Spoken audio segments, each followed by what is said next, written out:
Welcome to New Stripe City, a YouTube channel for diehard Bengals fans. I'm your host, Ace Boogie. Well, as you saw in my video earlier, the Bengals have released Andy Dalton. It's been reported that Andy Dalton actually requested the release himself, so that would make you assume that him and his agent think that there is a potential landing spot out there for him. So today we're going to talk about Andy Dalton's landing spots and where he can establish himself within the NFL after requesting his release. So starting things off, I think one team that everyone is sleeping on are the Washington Redskins. And I say that because they have a ton of cap space, $36 million.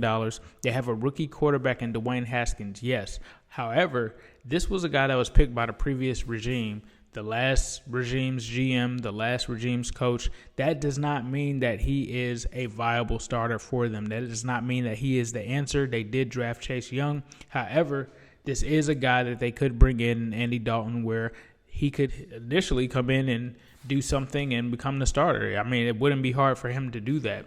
So I think that this is a viable option for Andy, and I think that the Redskins would appeal to him. Second, I think it's the most obvious, the Jacksonville Jaguars, right?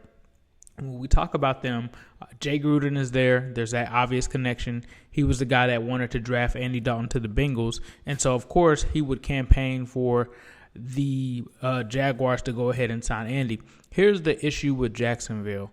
I think what they are trying to do is tank for Lawrence. And in order for you to tank for Lawrence, I think that you have to do what you've been doing, which is sell the farm and make sure you give yourself the best chances of getting that number one overall pick. And I don't think that Andy Dalton contributes to that. I think that Andy Dalton is eager to come in and prove that he is still a capable NFL quarterback and win.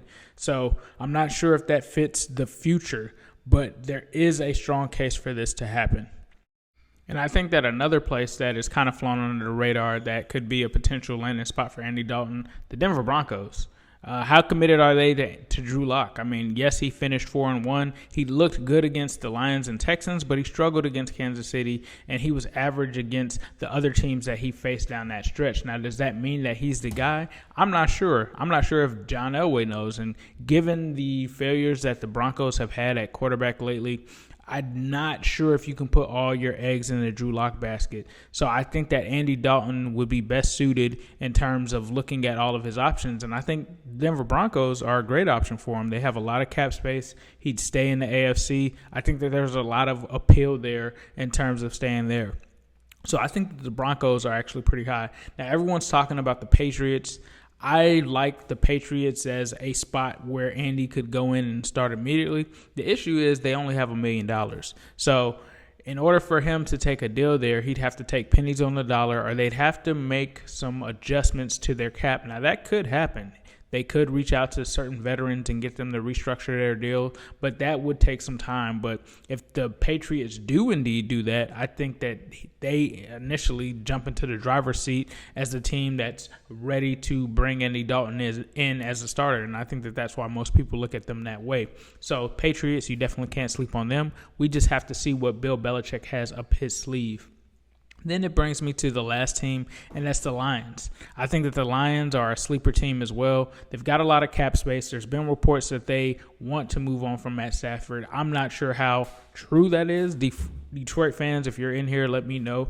But if they do and they want a quick out, Andy Dalton would provide them a guy that could be a quick out. Now, obviously, he'd have to start off as a backup in Detroit, but he is a guy that could potentially step into a starting role, and there could be some light at the end of the tunnel there. Same thing goes for the Buccaneers as well. Obviously, Tom Brady has joined them, but with them not having much cap space, I don't think that they are a likely destination. All in all, I think that one of these three top teams in terms of the Redskins, the Jaguars, or the Patriots end up with him. Broncos, I think, don't sleep on them. I think that the Broncos are also an option, but I think at the end of the day, the Redskins, the Jags, or the Patriots end up signing Dalton. Let me know what you guys think in the comments, and let me know if you are a fan of any of these teams. Do you want Andy Dalton? Is he considered an upgrade? Would you guys take him? And as usual, I'll leave you guys with a who day all day, every day, and especially on Sunday.